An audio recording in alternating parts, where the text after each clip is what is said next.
Hello friends, welcome in this video, and in this video we will talk and discuss about the Model Set 1 2021 Jharkhand Academic Council's board questions.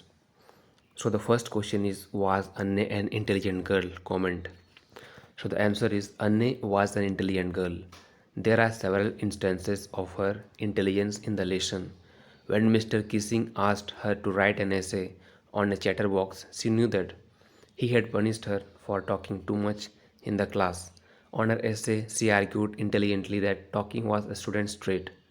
She added that she could not cure herself of the habit because she had inherited the trait from her mother.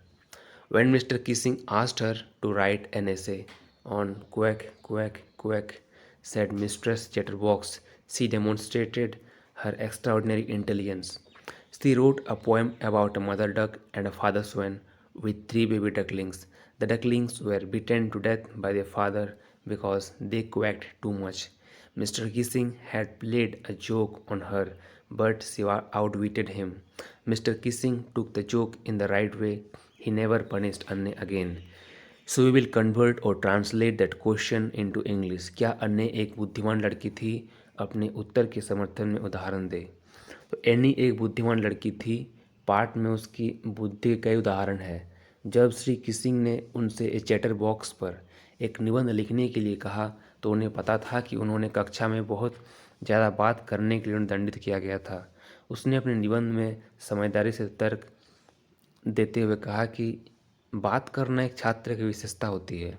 उसने कहा कि वह आदत से खुद को ठीक नहीं कर पा रही है क्योंकि उसे अपनी माँ से विरासत में मिली है।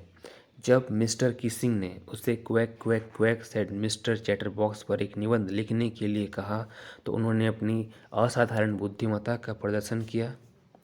उसने एक माँ बत्तख के बारे में कविता लिखी और एक पिता फादर स्वैन के बारे में जिसके 3 बच्चे थे। फिर डकलिंग मतलब यानी हंस के बच्चे को उसके पिताजी ने मार डाला क्योंकि हंस के बच्चे बहुत ज़्यादा बात करते थे। श्री किसिंग ने उस पर एक मजाक किया था लेकिन उसने उसका अलग ही मतलब निकाल दिया। मिस्टर किसिंग ने मजाक को सही तरीके से लिया और उसे एने को फिर कभी सजा नहीं दी। वर्ड मीनिंग्स: इंटेलिजेंट यानी बुद्धिमान, सेवरल मतलब कई, इंस्टेंसेस यानी उदाहरणों, ऐसे निबंध, पनिश्ड दंडित, टॉकिंग बातचीत करना, ट्रेट किसी व्यक्ति की चरित्र या व्यक्तित्व की विशेषता, क्योर इलाज, हैबिट आदत, इनहेरिटेड वंशागत, मिस्ट्रेस अध्यापिका, डेमोन्स्ट्रेटेड साबित, एक्स्ट्राऑर्डिनरी असाधारण, इंटेलिजेंस बुद्धि, डकलिंग्स बतख का बच्चा, बिटेन काटा, जोक मजाक, आउटविटेड मात, पनिश्ड दंडित। फ्रेंड्स, अगर आप इस क्वेश्चन को अच्छे समझना चाहते हैं तो मैं आपको एडवाइस दूंगा कि आप हर एक सेंटेंस को पढ़कर उसका जो हिंदी सेंटेंस है उसे कंपेरिजन कीजिए। जैसे वाज अन्ने एन इंटेलिजेंट गर्ल, तो क्या एनी एक बुद्धिमान लड़की थी, और ट्राई कीजिए वहीं से निकालने के लिए। मतलब हिंदी को ट्रांसलेट करके इंग्लिश में समझने की कोशिश कीजिए और हिंदी और इंग्लिश वर्ड को आपस में कंपेरिजन कीजिए। तो इससे 2 फ़ायदा ये होगा कि आपका माइंड ट्रांसलेट किए हुए हिंदी के वाक्य को इंग्लिश में जब बदलने की कोशिश करेगा, समझेगा, तो एक चीज़ क्रिएट होगा ताकि उसको आप याद रख सके या समझ सके। तो चलिए चलते हैं दूसरे क्वेश्चन की ओर। दूसरा क्वेश्चन बोल रहा है, who invite the comment he is dressed like a पेडर। ये क्वेश्चन ग्लिम्स ऑफ इंडिया से लिया गया है। उसका आंसर है, anyone who wears a half pant which reaches just below the knees invite the comment that he is dressed like a pedder. This was so because the bakers were known as pedder and they wore such half pants. The baker or bread seller of old days had a peculiar dress called the kabai. It was a single piece long frock reaching down to the knees. In his childhood, the author saw bakers wearing a shirt and trousers which were shorter than full length and longer than half pant. Even today, anyone wearing a capri invite the comment that he is dressed like a pedder, that is baker.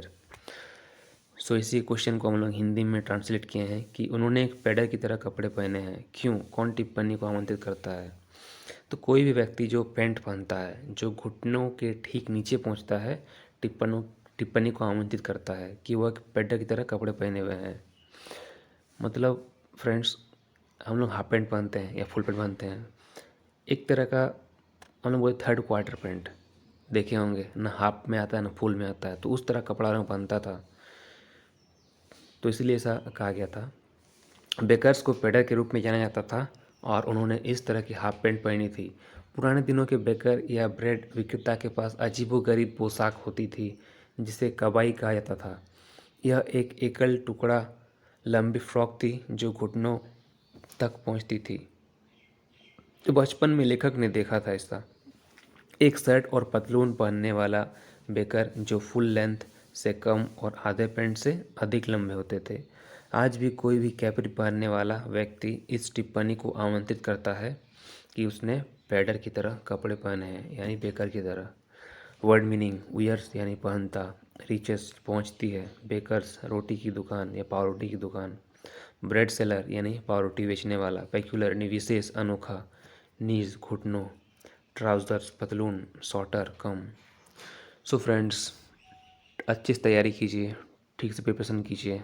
अगर आपको कोई video चाहिए class 10 English related तो मुझे comment कीजिए।